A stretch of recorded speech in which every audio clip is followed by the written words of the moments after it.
Hello friends, आज हम GP को कंटिन्यू करते हुए आज का जो हमारे पास टॉपिक रहे, फर्स्ट टॉपिक जो रहेगा वो आपके पास रहेगा सम ऑफ एन इनफाइनाइट जीपी। यहाँ पर जो आपके पास जीपी होगी वो किस में होगी भाई? इनफाइनाइट में होगी। ठीक है, उसमें इनफाइनाइट टर्म्स होंगी। अच्छा जी, वो किस तरीके से दिखेगी? वो आपके पास इस तरीके से दिखेगी, ए आर का स्क्वायर टेंड्स टू इनफिनिटी। ठीक है, यहाँ पर जो आपके पास फर्स्ट टर्म होगी, फर्स्ट टर्म जो होगी वो आपके पास क्या होगी जी? ए होगी। ठीक है जी, जो आपके पास कॉमन रेशियो होगा वो क्या होगा जी? आर ही होगा। कॉमन रेशियो क्या होगा जी? यहाँ पर आर होगा। अच्छा जी, यहाँ पर एक रेशियो पर क्या कंडीशन लगेगी? जो कंडीशन है कि mod of r is less than 1। जो हमारे पास कॉमन रेशियो है वो कहाँ बिलोंग करना चाहिए? -1 से। और इसको हम कैसे लिख सकते हैं? Less than r is less than 1। -1 और 1 के बीच में क्या करना चाहिए? लाई करना चाहिए। अच्छा जी, ये अगर हमारे पास रेशियो इसमें लाई करेगा तब हमारे पास क्या वैल्यू होगी जी? देखिए, उस सम की वैल्यू होगी s infinity is equal to a upon 1 minus r. उस सम की क्या वैल्यू होगी? a upon 1 minus r. अच्छा मैम, आपने यहाँ पर कंडीशन क्यों लगाई mod of r is less than 1? वो हमने इसलिए लगाई, देखिए, यदि हमने आर को 1 ले लिया, यदि हमने आर को 1 ले लिया तब क्या होगा देखना।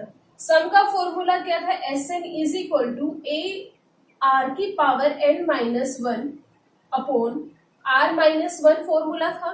ठीक है जी, यदि यहाँ पर r इज इक्वल टू 1 लेती हूँ तो यहाँ पर क्या हो जाएगा? 0/0 की फॉर्म हो जाएगी। कहीं भी आपके पास 0/0 की फॉर्म दिखे वो क्या होती है जी? इनडेटर्मिनेंट फॉर्म होती है। कौन सी फॉर्म होती है जी? इनडेटर्मिनेंट फॉर्म होती है। इसको हम डिटरमाइन नहीं कर सकते, मतलब इस तरह की वैल्यू को हम सॉल्व नहीं कर सकते। अच्छा मैम, ये तो बात हुई r इज इक्वल टू 1 की। यदि r हमारे पास ग्रेटर देन 1 हुआ, r किससे बड़ा हुआ? ग्रेटर देन 1 हुआ, तो देखिए यदि r के वैल्यू को हम टेंड्स टू इन्फिनिटी, क्यों n हमारे पास कहाँ जा रहा है? n क्या होता है? नंबर ऑफ टर्म्स, और नंबर ऑफ टर्म्स कहाँ तक जा रही है? इन्फिनिटी तक। यदि r हमारे पास ग्रेटर देन 1 हुआ, मान लीजिए r इज इक्वल टू 2 ले लिया, 2 की पावर इन्फिनिटी, 2 की पावर क्या दे रही है? इन्फिनिटी। तो ये डायरेक्ट वैल्यू कितनी देगा जी? इन्फिनिटी देगा। कितनी वैल्यू देगा? इन्फिनिटी। तो जब हमारे पास r ग्रेटर देन 1 है तब ये कितनी वैल्यू दे रहा है? इन्फिनिटी। जब r इज इक्वल टू 1 है तब ये हमारे पास क्या हो रहा है? इनडेटर्मिनेंट फॉर्म हो रही है। लेकिन यदि r हमारे पास इसमें बिलोंग करेगा तो ये हमारे पास कौन सी वैल्यू देगा? फाइनाइट वैल्यू देगा। फाइनाइट वैल्यू के लिए हमने r को क्या ले लिया? Mode of r is less than 1। ये आपके पास कंडीशन समझ में आई? हाँ जी। तो मैम आपने ये एपी में बात क्यों नहीं की? आपने तो सिर्फ जीपी में बात की है। वही हमने एपी में इसलिए बात नहीं की, देखिए एग्जांपल से समझिए। यदि आपके पास एक एपी गिवन है जो इंक्रीज कर रही है, देखिए कैसे? 2, 4, 6, 8, 10, तो ये आपके पास बढ़ती हुई जा रही है। तो यदि आप इन इंफिनिटी टर्म्स का सम निकालोगे तो वो भी क्या आएगा? इन्फिनिटी ही तो आएगा। क्या आएगा? इन्फिनिटी आएगा। यदि आपके पास यहाँ पर होता है सेकंड एग्जांपल 1/2, 1/4, 1/6, 1/8, 1/10, ठीक है जी, ये क्या हो रही है? डिक्रीज होती जा रही है। कोई भी आपके पास ऐसी सीरीज जो डिक्रीज होती जा रही है तो उसका सम क्या आ जाएगा जी? Minus of infinity. लेकिन हमने तो वैल्यू कितनी निकालनी है? फाइनाइट निकालनी है। एपी में क्या होगा? एपी में क्या होगा कि जब हमारे पास कोई भी एक सीरीज इंक्रीज होती जा रही है तो उसका सम क्या आएगा जी? इनफाइनाइट आएगा। यदि वो डिक्रीज होती जा रही है तो उसका सम क्या आएगा? माइनस ऑफ इनफाइनाइट आएगा। तो जीपी में हम सिर्फ इसकी बात करेंगे जब mod of r is less than 1 होगा। अच्छा, अब क्वेश्चन कैसे पूछेगा देखिए। Find sum of infinite GP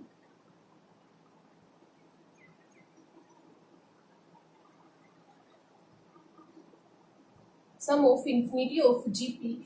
GP आपके पास गिवन है जी -5/4, 5/4 का स्क्वायर माइनस ऑफ 5/64, इस तरीके से गिवन है और इन्फिनिटी आपके पास जा रही है।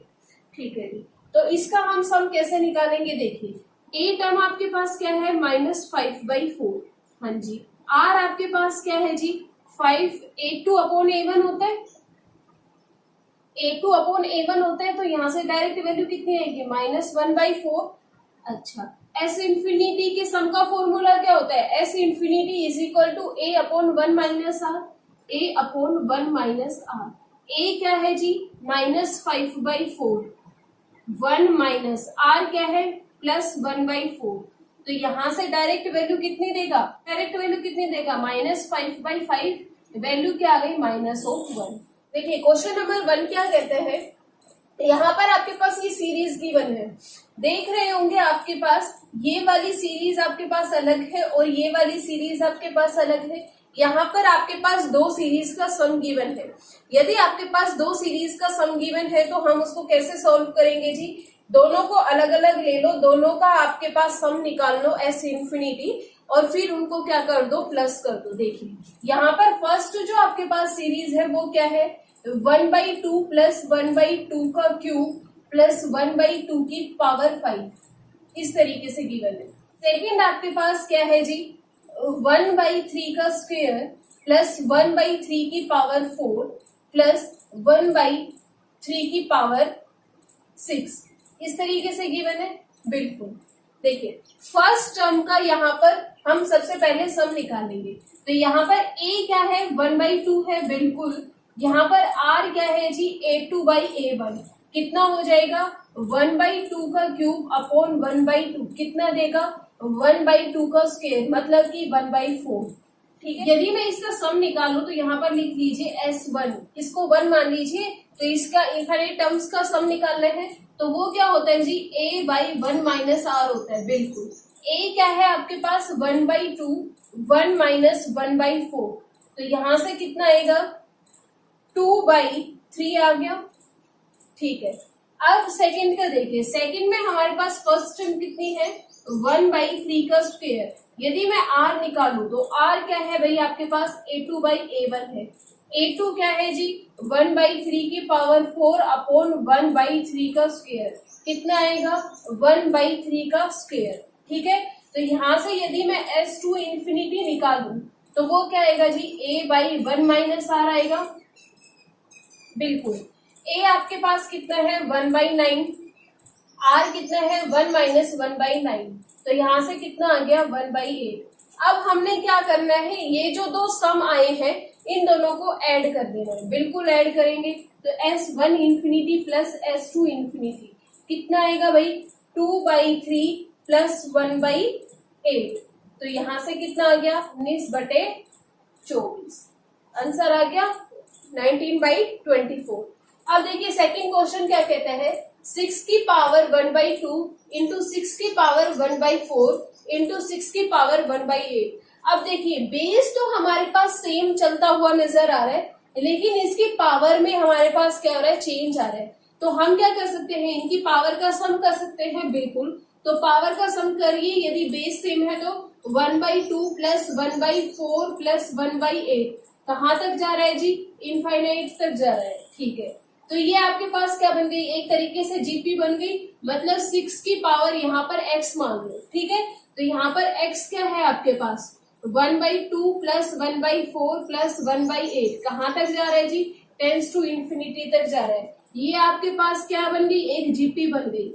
S infinity sum of infinite terms का हमें तो फॉर्मूला मालूम ही है, यहाँ पर a क्या है 1/2, r क्या है जी 1/2 है जी, तो एस इंफिनिटी कितना आ जाएगा A/1 माइनस आर। a क्या है आपके पास 1/2 अपॉन 1 माइनस 1/2, तो डायरेक्ट वैल्यू कितनी देगा 1 देगा, तो यहाँ से आपके पास x की वैल्यू कितनी आ गई 1 आ गई, पुट कर दीजिए 6 की पावर 1, डायरेक्ट वैल्यू कितनी देगा 6।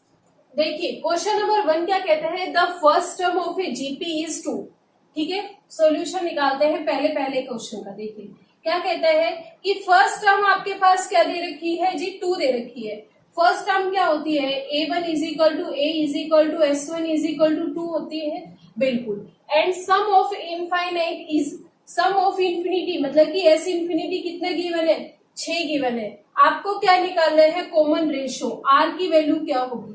अब देखिए सम ऑफ इंफिनिटी का फॉर्मूला क्या होता है a/1 माइनस आर होती है, बिल्कुल।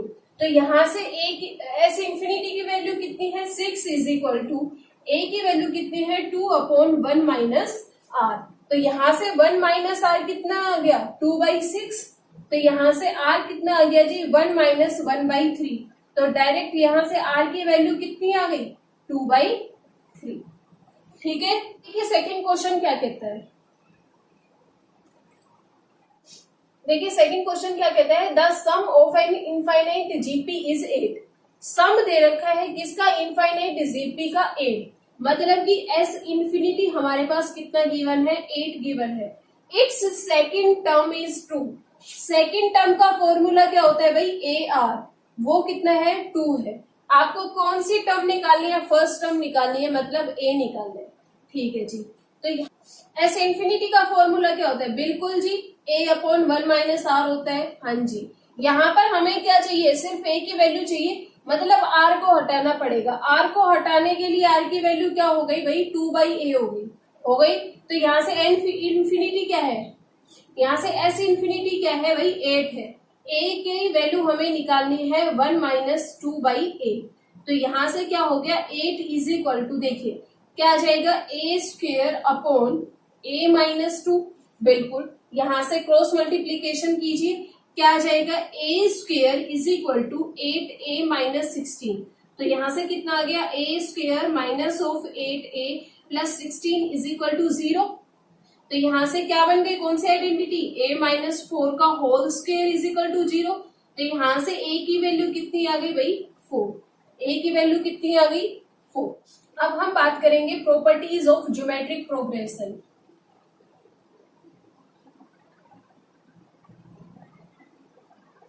ठीक है, पहली प्रॉपर्टी क्या कहती है, सबसे पहले एक ज्योमेट्रिक प्रोग्रेशन ले लीजिए। ज्योमेट्रिक प्रोग्रेशन ले लिया जी a1 a2 a3 इस तरीके से। ठीक है, पहली क्या कहती है कि मुझे किसी से भी मल्टीप्लाई कर दो, कोई भी एक कांस्टेंट टर्म है उससे हर एक टर्म को मल्टीप्लाई करो, मेरे कोई फर्क नहीं पड़ेगा, मैं फिर भी क्या बनाऊंगा एक जीपी बनाऊंगा। कैसे, यदि मैंने इसको k से मल्टीप्लाई कर दिया, कोई भी एक जनरल टर्म है k से मल्टीप्लाई कर दिया, बिल्कुल मुझे कोई फर्क नहीं पड़ेगा, मैं फिर भी जीपी बनाऊंगा। और जो मेरा कॉमन रेशियो होगा वो भी मेरा सेम रहेगा। यदि इसका आर रेशियो है तो वो भी आर ही रहेगा। क्यों रहेगा जी, देखिए हमारे पास आर किसके इक्वल होता है a2/a1 के इक्वल होता है। बिल्कुल, a2 आपके पास क्या गिवन है जी k/a2 गिवन है, a1 क्या गिवन है जी k/a1 गिवन है। तो यहाँ से डायरेक्ट क्या आ गया a2/a1, इसी के तो इक्वल आ गया। आगे चीज समझ में। अब सेकंड क्या प्रॉपर्टी है कि मुझे किसी से भी कोई भी एक कांस्टेंट टर्म है उससे डिवाइड कर दो, मेरे कोई फर्क नहीं पड़ना, मैं फिर भी जीपी बनाऊंगा और जो मेरा कॉमन रेशियो है वो भी सेम होगा। चलो लिख कर बताते हैं। देखिए यदि आपके पास ये जीपी गिवन है a1 a2 a3, ठीक है, तो इसको मैं किसी भी कांस्टेंट टर्म से डिवाइड कर दूं, ये फिर भी क्या बनाएगी एक जीपी बनाएगी, फिर भी क्या बनाएगी एक जीपी बनाएगी। और इसका जो हमारे पास कॉमन रेशियो होगा वो भी क्या होगा जी सेम होगा, बिल्कुल आर होगा। ठीक है, थर्ड क्या कहता है, यदि तुम मेरा रेसिप्रोकल कर दो ना तब भी मेरा फर्क नहीं पड़ना, मैं वैसी की वैसी रहूंगी, मतलब जीपी ही बनाऊंगी।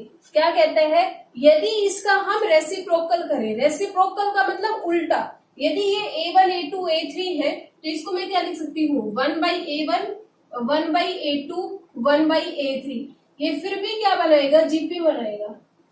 लेकिन जी एक फर्क पड़ेगा मेरे ऊपर, क्या, अगर इसका कॉमन रेशियो आर है तो मेरा कॉमन रेशियो जी 1/r हो जाएगा। क्या हो जाएगा इसका रेशियो 1/r हो जाएगा। ठीक है, इतनी चीज आई समझ में। अब फोर्थ प्रॉपर्टी क्या कहती है कि यदि मेरी पावर कर दो इंक्रीज, कोई भी एक पावर ले लो, k पावर ले लो, मुझे उससे इंक्रीज कर दो, मेरे कोई फर्क नहीं पड़ना, मैं जीपी ही बनाऊंगी, बस मेरा कॉमन रेशियो चेंज हो जाएगा। वो क्या चेंज होगा देखना, यदि ये आपके पास जीपी है और इसकी पावर को मैंने k टाइम से इंक्रीज कर दिया तो मैं फिर भी क्या बनाऊंगी एक जीपी ही बनाऊंगी।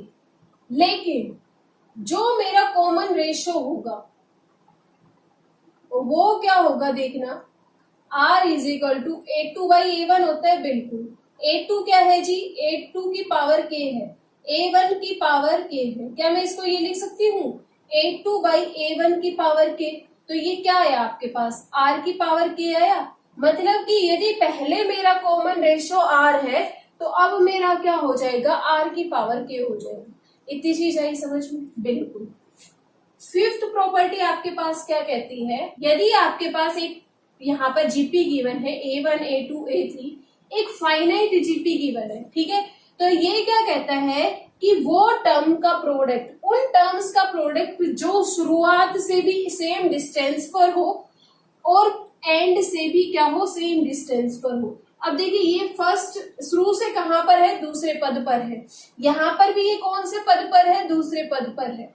तो मतलब कि इन दोनों का मल्टीप्लीकेशन किसके बराबर होगा, A1 इंटू AN के, फिर A3 AN माइनस 2 का, इस तरीके से चलता हुआ नजर आएगा। कैसे, देखिए A2 इंटू AN माइनस 1 किसके बराबर होगा जी, A1 इंटू AN के बराबर होगा। अच्छा जी, अब ये किसके बराबर होगा जी, A3 इंटू AN माइनस 2, इस तरीके से चलेगा। ठीक है, ये रिजल्ट आया समझ में।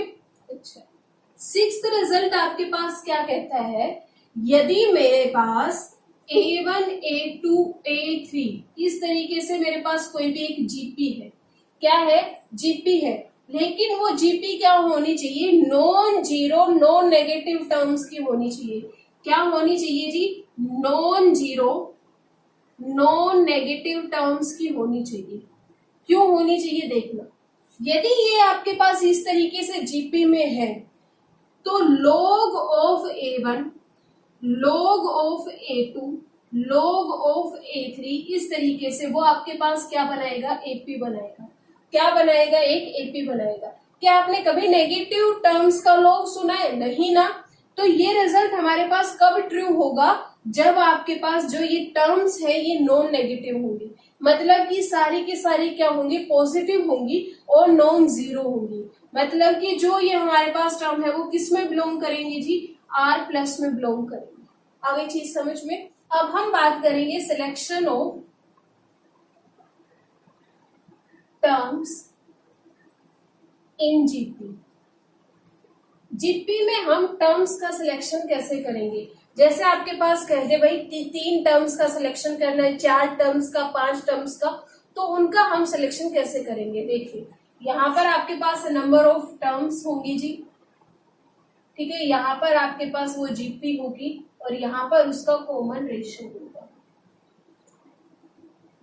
देखिए यदि वो आपसे कहे कि आपको 3 टर्म्स का क्या निकालना है, सिलेक्शन करना है, तो वो 3 टर्म्स क्या होंगी, A by r, A r, ठीक। और यहाँ पर इनका जो रेशियो होगा वो क्या होगा, R होगा। इतनी आई चीज समझ में। अब यदि वो कहे 4 का निकालो तो क्या करना है भाई, A बाई आर का cube, A by r, A r और A आर का क्यूब। तो यहाँ पर आपके पास कॉमन रेशियो कितना नजर आ रहा है, R स्क्वेयर। अब यदि 5 टर्म निकालनी है तो क्या करेंगे भाई, A आर का स्क्वेयर कर देंगे, A बाई आर कर देंगे, A ले लेंगे, A आर ले लेंगे और A आर का स्क्वेयर ले लेंगे। यहाँ पर आपके पास रेशियो कितना नजर आ रहा है, R। ठीक है, कहीं भी आपको सिलेक्शन करना हो 3, 4, 5 टर्म का तो वो इस तरीके से करना हो। ठीक है, अब देखिए क्वेश्चन कैसे पूछता है। पहला क्वेश्चन क्या कहता है, यदि ए बी सी आपके पास एपी में है, किस में है जी, एपी में, ए बी सी आपके पास है जी एपी में, बिल्कुल। एक्स वाई जेड किस में है, जीपी में, एक्स वाई जेड आपके पास किस में है जी, जीपी में है। आपके पास इसकी वैल्यू पूछता है। बिल्कुल पीछे जो जितने भी क्वेश्चन करवाए हैं, जो लास्ट वीडियो है उनमें जैसे क्वेश्चन करवाए हैं वैल्यू पुट करके, उसी तरीके से इसमें करने हैं। क्या क्या कह रहा है, ए बी सी आपके पास एपी में है तो एपी ले लीजिए, 1 2 3 ले लो, ठीक है, सबसे छोटी एपी ले ली। अब यहाँ पर किसकी बात करता है, जीपी की बात करता है, तो यहाँ पर हम ले लेते हैं 1 2 4, बिल्कुल। तो यहाँ से 1 ए की वैल्यू कितनी हो गई, 1 हो गई, बी की वैल्यू 2 हो गई, सी की वैल्यू 3 हो गई। यहाँ से x इज इक्वल टू 1 हो गया, y इज इक्वल टू 2 हो गया और z इज इक्वल टू 4 हो गया। अब हमें वैल्यू किसकी निकालनी है भाई, x की पावर b माइनस सी इंटू वाई की पावर c माइनस ए इंटू जेड की पावर a माइनस बी। कीजिए x हमारे पास कितना है 1 की पावर b माइनस सी मतलब कि 2 माइनस 3 बिल्कुल। y की वैल्यू कितनी है जी 2, c कितना है 3 माइनस 1, z है आपके पास 4 और 4 की पावर क्या है भाई 1 माइनस 2, 1 माइनस 2। ठीक है, अब यहां से कितना आया भाई 1 की पावर माइनस ऑफ 1 इंटू 2 का स्क्वायर इंटू 4 की पावर माइनस ऑफ 1। वैल्यूज को पॉजिटिव बना लीजिए, इनकी जो पावर है उनको। तो यहां से कितना आया देखना 1/1 इंटू 2 इंटू 1/4 स्क्वायर था, कैंसिल, डायरेक्ट वैल्यू कितनी देगा 1, डायरेक्ट वैल्यू कितनी देगा 1। देखिए फर्स्ट क्वेश्चन क्या कहता है, यदि ए बी सी आपके पास जीपी में है, ए बी सी किस में है जीपी में है, तो देन log a की पावर n, log b की पावर n, log c की पावर n किस में होंगे। देखिए अभी अभी हमने एक रिजल्ट पढ़ा था क्या, यदि a b c आपके पास जीपी में है तो log of a, log of b और log ऑफ c किस में होंगे जी एपी में होंगे, बिल्कुल किस में होंगे एपी में होंगे। और आपने एपी में एक रिजल्ट पढ़ा था कि मुझे किसी से भी मल्टीप्लाई कर दो, कोई भी एक एपी गिवन है, वो क्या कहती है मुझे किसी से भी मल्टीप्लाई कर दो किसी भी कांस्टेंट टर्म से, मेरे कोई फर्क नहीं पड़ेगा, मैं फिर भी क्या बनाऊंगी एक एपी ही बनाऊंगी।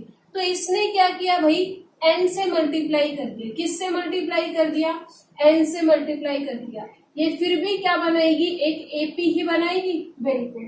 तो अब इसको मैं क्या लिख सकती हूँ log a की पावर n, log b की पावर n, log c की पावर n, और ये फिर भी क्या बनाएगी एक एपी बनाएगी, क्या बनाएगी एक एपी बनाएगी। Option A is correct option, बिल्कुल। यदि आपको ये रिजल्ट याद ना हो तब क्या करें, कुछ नहीं करना। सबसे पहले ए बी सी आपके पास किसमें है जीपी में गिवन है, वैल्यूज किसमें निकालनी है लॉग में निकालनी है, मतलब नॉन जीरो और नॉन नेगेटिव तो होंगी होंगी, हमें ऐसे वैल्यू पुट करनी है कि लॉग इजीली निकल सके। ठीक है, तो देखिए यहाँ पर क्या है ए बी सी आपके पास किसमें है भाई जीपी में है, तो ए को मैं मान लेती हूँ 10, बी को मान लेती हूँ 100 और सी को मान लेती हूँ 1000। ठीक है, 10, 100 और 1000। ठीक है, अब देखिए यदि मैं यहाँ पर इसकी वैल्यू निकालू log a की, log 10 कितना होगा जी 1 होगा, log 100 कितना होगा जी 2 होगा, log 1000 कितना होगा जी 3 होगा। ठीक है, अब यहां से क्या आया देखिए 1 की पावर n, 2 की पावर n, 3 की पावर n। अब आप यहाँ पर देख रहे होंगे 1 2 3 किस में है एपी में है, तो इनकी पावर कर दो किस में होंगी फिर भी एपी में ही होंगी। आ गया सीधा रिजल्ट समझ में। ठीक है, अब देखिए सेकंड क्वेश्चन क्या कहता है, यदि ए बी सी आपके पास एपी में है, यदि ए बी सी आपके पास एपी में है and a x b b y c किस में है जीपी में है। देखिए ए बी सी किस में है जी एपी में है, फिर से वही करना है, वैल्यू पुट कर देनी है। एपी में है तो हमने ए को मान लिया 1, बी को मान लिया 2 और सी को मान लिया 3। बिल्कुल क्या कहता है ए क्या है जी 1x और 2, ये किस में है जीपी में है। यदि जीपी में है तो एक्स स्क्वेयर की वैल्यू कितनी होगी भाई 1 इंटू 2 होगी, बिल्कुल। तो यहां से एक्स स्क्वेयर की वैल्यू कितनी आ गई भाई 2 आ गई, बिल्कुल। फिर क्या कहता है बी वाई सी, बी हमारे पास जीपी में है, बी की वैल्यू कितनी है भाई 2y3, तो यहां से वाई स्क्वेयर किसके इक्वल आ गया भाई 6 के इक्वल आ गया। ये कैसे आया, ये भी रिजल्ट आपके पास गिवन है और मैंने पढ़ा भी दिया है। वो रिजल्ट क्या है भाई, यदि ए बी सी आपके पास 3 टर्म जीपी में है तो यहां से सीधा बी स्क्वेयर किसके इक्वल होता है भाई ए इंटू सी के इक्वल होता है। ठीक है, अब देखिए हमें क्या निकालना है x square b square y square किस में होंगे, x square y square b square किस में होंगे। एक्स स्क्वायर कितना है जी 2 है, बी कितना है 2 है, 2 का स्क्वायर कितना हो गया भाई 4 हो गया, वाई स्क्वायर कितना है भाई 6 हो गया। 2 4 6 किस में है भाई, एपी में ही तो है, जीपी में तो है नहीं, कॉमन रेशियो डिफरेंट आ रहा है, तो ये किस में हो गए, एपी में हो गए। अब हम बात करेंगे जी ज्योमेट्रिक मीन की। अब ये क्या होता है देखना, ज्योमेट्रिक मीन, ठीक है। ज्योमेट्रिक मीन क्या होता है, यहाँ पर ए और बी आपके पास कोई भी दो नंबर गिवन है, ए और बी आपके पास कोई भी दो नंबर गिवन है, इन दोनों के बीच में हम एक ऐसा नंबर इंसर्ट करेंगे, एक ऐसा नंबर डालेंगे जी जो इस सीरीज को किस में कन्वर्ट कर देगा, जीपी में कन्वर्ट कर देगा, जो इस सीरीज को किस में कन्वर्ट कर देगा, जीपी में कन्वर्ट कर देगा। तो जी आपके पास क्या कहलाएगा, ज्योमेट्रिक मीन कहलाएगा। जी आपके पास यहाँ क्या कहलाएगा जी, ज्योमेट्रिक मीन। अच्छा, अब कॉमन रेशियो हमारे पास किसके इक्वल होता है भाई, A2 बाई A1 या फिर A3 by A2, AN by AN minus 1, इस तरीके से होता है, बिल्कुल। तो यहाँ पर आपके पास 3 टर्म गिवन है, तो सिर्फ हम इन दोनों टर्म्स को ले लें, बिल्कुल। तो यहां से यदि मैं निकालू तो क्या आएगा, G by A is equal to B by G आएगा, बिल्कुल। तो यहां से क्या आया, G square is equal to AB। तो यहां से G की वैल्यू क्या आ गई भाई, रूट ऑफ AB। यही आपके पास क्या है, ज्योमेट्रिक मीन है ए और बी का। क्या है भाई, ये ज्योमेट्रिक मीन है ए और बी का, ठीक है। यदि मैं यहां पर n टर्म्स को इंसर्ट कर दूं, n ज्योमेट्रिक मीन को इंसर्ट कर दूं, तो यहां से क्या आएगा भाई, a G1 G2 कहां तक है भाई, Gn तक, b तक। अब ये टोटल नंबर ऑफ टर्म्स कितनी हो गई भाई, n+2 हो गई। क्यों हो गई, n तो हमने इसमें क्या डाल दिए, ज्योमेट्रिक मीन डाल दिए, a और b भी तो है, तो टोटल नंबर ऑफ टर्म्स कितनी हो गई भाई, n/2 हो गई। अच्छा, b कहाँ बैठा है भाई, n+2 प्लेस पर बैठा है, b कहाँ बैठा है भाई, n+2 प्लेस पर बैठा है। तो इसकी वैल्यू क्या हो गई भाई, a r की पावर n+2 माइनस 1 ही तो होगी। ये किसके इक्वल हो गया भाई, a r की पावर n+1 के इक्वल हो गया। देखिए b यहां से क्या आ गया भाई, a r की पावर n+1। क्या निकालना है भाई, कॉमन रेशियो। तो कॉमन रेशियो क्या हो जाएगा जी, r की पावर n+1 is equal to b by A, बिल्कुल। r यहां से क्या आ गया, b बाई ए की पावर 1/n+1, ठीक है। इतनी चीज आई समझ में, r क्या हो गया। अच्छा जी, अब हमने क्या निकालने हैं भाई, G1 G2 Gn की वैल्यू निकालनी है। तो यहाँ से आपके पास G1 किसके इक्वल होगा, कौन से प्लेस पर बैठा है, दूसरे प्लेस पर, दूसरे प्लेस पर बैठा है, तो किसके इक्वल होगा भाई, AR के इक्वल होगा। तो A की वैल्यू इंटू R की वैल्यू कितनी है भाई, B बाई ए की पावर 1/n+1 है, बिल्कुल। यहाँ से यदि मैं G2 की वैल्यू निकालू तो कौन से प्लेस पर बैठा है, थर्ड प्लेस पर, तो यहाँ से इसकी वैल्यू कितनी हो गई भाई, AR का स्क्वायर। तो यहाँ से कितना आएगा, A इंटू बी बाई ए का स्क्वायर, और वैल्यू कितनी, पावर कितनी है इसकी, 1/n+1, बिल्कुल। यदि यहाँ से G3 निकालो तो क्या आएगा भाई, AR का क्यूब, वो किसके इक्वल होगा भाई, A की power B by A 3/n+1। अच्छा जी, तो मैम यहाँ पर nth टर्म की वैल्यू कितनी होगी, nth टर्म मतलब Gn, nth प्लेस पर थोड़ी बैठा है ये हमारे पास कौन से प्लेस पर बैठा है, n+1 प्लेस पर बैठा है। तो इसकी वैल्यू कितनी हो गई भाई, AR की पावर n होगी, बिल्कुल। तो इसकी वैल्यू कितनी हो गई भाई, AB बाई ए की पावर n/n+1 होगी, ठीक है। अब इसका क्वेश्चन देखते हैं कि वो क्वेश्चन किस तरीके से पूछता है। पहला क्वेश्चन क्या कहता है, इंसर्ट 5 ज्योमेट्रिक मीन। हमने क्या करना है भाई, 5 ज्योमेट्रिक मीन को इंसर्ट करना है, किसके बीच में भाई, 576 और 9 के बीच में हमने 5 ज्योमेट्रिक मीन को इंसर्ट करना है, बिल्कुल जी, कर दिया। अब इनकी वैल्यू बतानी है, ठीक है। तो हमने सबसे पहले क्या निकालना है, कॉमन रेशियो। कॉमन रेशियो की वैल्यू क्या थी भाई, b बाई ए की पावर 1 बाई n कितना है, n क्या था, नंबर ऑफ ज्योमेट्रिक मीन।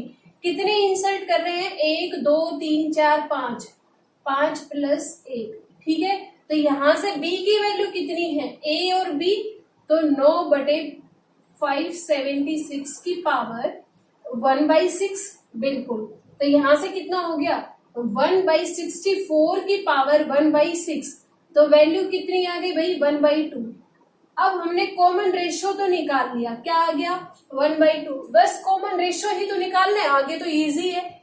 कैसे, G1, G1 क्या कहता है भाई, G1 नहीं, ठीक है, G1 क्या कहता है भाई, A इंटू R, बिल्कुल।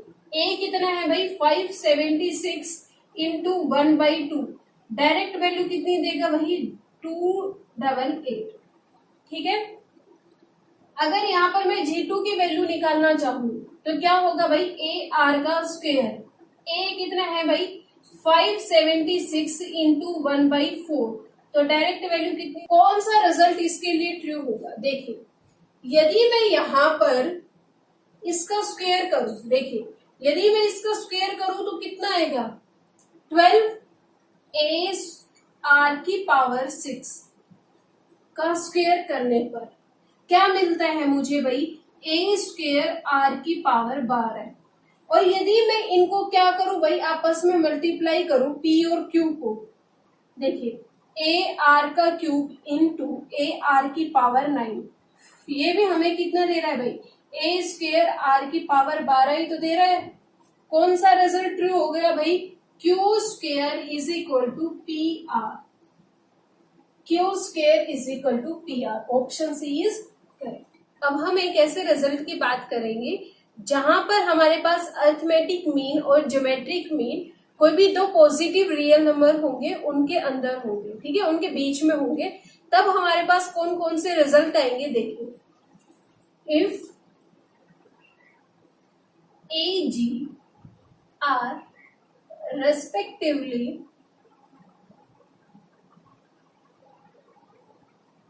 arithmetic mean and geometric mean between two positive number a and b, then यदि a और g आपके पास क्या है, अरिथमेटिक मीन है और ज्योमेट्रिक मीन है, कोई भी दो पॉजिटिव नंबर a और b के बीच में, तब क्या होगा, पहला रिजल्ट क्या कहता है, जो आपके पास अरिथमेटिक मीन होगा वो बड़ा होगा किससे भाई, ज्योमेट्रिक मीन से, ठीक है जी। सेकंड रिजल्ट आपके पास क्या कहता है, एक आपके पास क्वाड्रेटिक इक्वेशन होगी जिसके a और b आपके पास क्या होंगे, रूट होंगे, तो वो क्वाड्रेटिक इक्वेशन क्या होगी भाई, x square minus of 2ax plus g square is equal to 0। इसके आपके पास दो रूट मिलेंगे और वो आपके पास क्या होंगे भाई, a और b होंगे, ठीक है। थर्ड रिजल्ट आपके पास क्या कहता है, यहाँ पर जो a रेशियो b, मतलब a और b की वैल्यू क्या होगी, a plus root of a square minus g square ratio a minus root of a square minus g square, ठीक है। इतनी चीज आई समझ में, क्या कहना चाह रहा है, यदि a और g आपके पास क्या है, अरिथमेटिक मीन और ज्योमेट्रिक मीन है, between two positive number a और b आपके पास क्या है, कोई भी दो पॉजिटिव नंबर है, उनके बीच में अरिथमेटिक मीन और ज्योमेट्रिक मीन है, तो पहला रिजल्ट क्या कहता है, अरिथमेटिक मीन बड़ा होगा किससे, ज्योमेट्रिक मीन से। और यहाँ पर आपके पास एक ऐसी क्वाड्रेटिक इक्वेशन मिलेगी जिसके आपके पास दो रूट मिलेंगे, a और b, a और b आपके पास दो रूट मिलेंगे, वो क्वाड्रेटिक इक्वेशन क्या होगी भाई, x square minus of 2ax plus g square is equal to 0। अच्छा, और यदि वो यहाँ से a और b की वैल्यू पूछे तो a और b की वैल्यू आपके पास इस तरीके से होगी, a plus root of a square minus g square और a minus root of a square minus g square. अब हम बात करते हैं इस क्वेश्चन की, यहाँ पर क्या कहता है, pth, qth, rth term of ap। कोई भी आपके पास एक एपी गिवन है जिसकी पीएथ क्यूएथ आरएथ टर्म किसमें है जी, जीपी में है, किसमें है, जीपी में है, then the common ratio of this GP, तो उसका कॉमन रेशियो निकालिए जो आपके पास जीपी बनेगी। देखिए कोई भी एक एपी है, उसने कहीं से भी कोई भी नंबर उठा लिया तो वो नंबर मिलकर क्या बना रहे हैं, एक जीपी बना रहे हैं। जैसे कि आपको यहाँ पर गिवन है 1 2 4 6 8, ठीक है, इस तरीके से गिवन है एक एपी। तो मैंने यहां से एक तो 2 उठा लिया, एक 4 उठा लिया और एक 8 उठा लिया, ठीक है। ये मान लीजिए पीएफ टर्म है, ये क्यूएफ टर्म है और ये कौन सी है भाई, आरएफ टर्म है। तो यहां से मैंने उठाया तो 2 4 8 ने क्या बना दी भाई, एक जीपी बना दी। क्या बना दी, एक जीपी बना दी। तो पी क्यू आर भी यहाँ पर क्या बना रहे हैं, एक जीपी बना रहे हैं। वो पूछ रहा है इसका कॉमन रेशियो क्या होगा, कॉमन रेशियो की बात कर रहा है भाई ये, ठीक है। कॉमन रेशियो की यदि वो बात करता है तो हमने पता है वो किसके इक्वल होता है भाई, A2 बाई A1 के भी इक्वल होता है। यहाँ पर 3 टर्म है तो भाई वो A3 बाई A2 के भी बराबर होता है, बिल्कुल। A2 की टर्म कितनी है भाई हमारे पास, यहाँ पर Q है, Q by P is equal to, यहाँ पर क्या आ गया भाई, R बाई Q आ गया, ठीक है जी। यदि मैं यहाँ पर इसको इस साइड ले आऊं तो क्या आएगा भाई, Q minus R by P minus Q। यही आपके पास क्या आ गया भाई, कॉमन रेशियो आ गया, Q minus R by P minus Q, बिल्कुल। या फिर आप यहाँ से क्या कर सकते हैं, इसका सॉल्यूशन निकाल सकते हैं। यदि मैं यहाँ से इसका रेशियो निकालू तो कितना आ रहा है, 2 आ रहा है, बिल्कुल। तो यहाँ पर पुट करके देख लीजिए, P माइनस Q, P कितना है भाई, 4 माइनस 2 2 अपॉन 2, तो कितनी वैल्यू देगा भाई, अपॉन 6, तो कितनी वैल्यू देगा भाई, 1/3। तो ऑप्शन कितना आ जाएगा भाई, P आ जाएगा। पहला क्वेश्चन क्या कहता है, यदि A B C आपके पास जीपी में है, यदि A B C आपके पास किसमें है भाई, जीपी में है, बिल्कुल। तो हमने मान लिया भाई A is equal to 1, B is equal to 2 और C इज इक्वल टू 4, ठीक है भाई। क्या कहता है, X और Y आपके पास क्या है, अर्थमेटिक मीन है, किसके बीच में भाई, AB के बीच में और BC के बीच में। मतलब कि A और B के बीच में कौन सा अर्थमेटिक मीन है भाई, X है, ठीक है। B और C के बीच में कौन सा है भाई, Y है, ठीक। अब अर्थमेटिक मीन मतलब कि यहाँ पर हमने वैल्यू ले ली। अब देखिए A की वैल्यू कितनी है भाई, 1 है X, और B की वैल्यू कितनी है भाई, 2 है। यदि मैं यहाँ पर X की वैल्यू निकालू तो 2X इज इक्वल टू 3 आएगा, बिल्कुल। तो X की वैल्यू कितनी आई भाई, 3/2 आ गई, बिल्कुल जी। यदि मैं यहाँ पर Y की वैल्यू निकालना चाहूँ तो B कितना आ गया भाई, 2 और 4 के बीच में आएगा Y। यदि मैं यहाँ से इसका अर्थमेटिक मीन निकालूं तो 2y इज इक्वल टू कितना है भाई, 4 और 2 6, तो y कितना आ गया भाई, 3 आ गया, बिल्कुल, ठीक है। अब इनकी वैल्यू पुट कीजिए, देखिए यहाँ से क्या आएगा, 1/x प्लस 1/y, इसी की तो वैल्यू पूछ रहा है, बिल्कुल। तो 1/x कितना आ जाएगा भाई, 2/3 प्लस 1/y कितना आ गया भाई, 1/3। तो डायरेक्ट वैल्यू कितनी देगा भाई, 3/3 इज इक्वल टू 1। कितनी वैल्यू आनी चाहिए भाई, 1 आनी चाहिए। अच्छा जी, यहाँ पर कितनी आ रही है, 2, ये ऑप्शन भी नहीं है। 1/2, ये ऑप्शन भी नहीं है। ये क्या कहता है भाई, 2/a की वैल्यू कितनी है, 1, ये ऑप्शन भी नहीं है। 1/x प्लस 1/y 2/b, तो यहाँ से कितना आ गया भाई, 2/2, वैल्यू कितनी देगा, 1, ऑप्शन डी इज करेक्ट, ठीक है। अब देखिए सेकंड क्वेश्चन क्या कहता है, यदि x आपके पास क्या है, अर्थमेटिक मीन है, और y और z आपके पास क्या है, ज्योमेट्रिक मीन है, किन्हीं भी दो पॉजिटिव नंबर्स के बीच में, तो आपसे इसकी वैल्यू पूछ रहा है। अब देखिए हमने a को मान लिया 1 और b को मैंने मान लिया भाई 8। इन दोनों के बीच में मैंने क्या निकालना है भाई, अर्थमेटिक मीन और ज्योमेट्रिक मीन निकालना है, ठीक है भाई। सबसे पहले हम पुट करते हैं 1x 8, तो यहां से यदि मैं x की वैल्यू निकालूं तो 2x इज इक्वल टू कितना आएगा भाई, 9, तो x की वैल्यू कितनी आ गई भाई, 9/2 आ गई, ठीक है भाई। अब क्या कहते हैं, y और z आपके पास ज्योमेट्रिक मीन है इन दोनों के बीच में, ठीक है जी। 1 G2 और 8। ठीक है, अब सबसे पहले क्या निकालोगे, कॉमन रेशियो।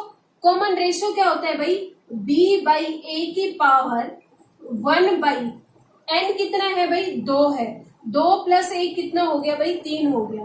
तो यहां से r इज इक्वल टू 8 की पावर 1/3 कितना आएगा भाई, r इज इक्वल टू 2 आ गया। ठीक है भाई, तो G1 आपके पास क्या दे रखा है भाई, y दे रखा है, तो y की वैल्यू कितनी आएगी भाई, a कितना है 1 और 2 आ गया, बिल्कुल। G2 किसके इक्वल है भाई, z के इक्वल है।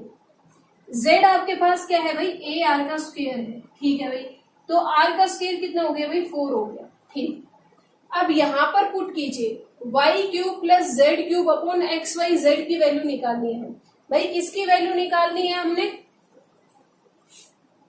y³ plus z³ upon xyz की वैल्यू निकालनी है, बिल्कुल जी। मतलब कि 2 का क्यूब कितना हो गया भाई, 8 हो गया। ठीक है, z का क्यूब, z की वैल्यू कितनी है भाई, 4, 4 का क्यूब कितना हो गया भाई, 64 हो गया। ठीक है, xyz की वैल्यू पुट कीजिए, x कितना है भाई, 9/2 है, इंटू 2 इंटू 4। ठीक है जी, कट गया। अब यहां से कितना आ गया भाई, 72/9 इंटू 4। डायरेक्ट वैल्यू कितनी देगा भाई, 2 देगा। डायरेक्ट वैल्यू कितनी देगा भाई, 2 देगा। आगे चीज समझ में।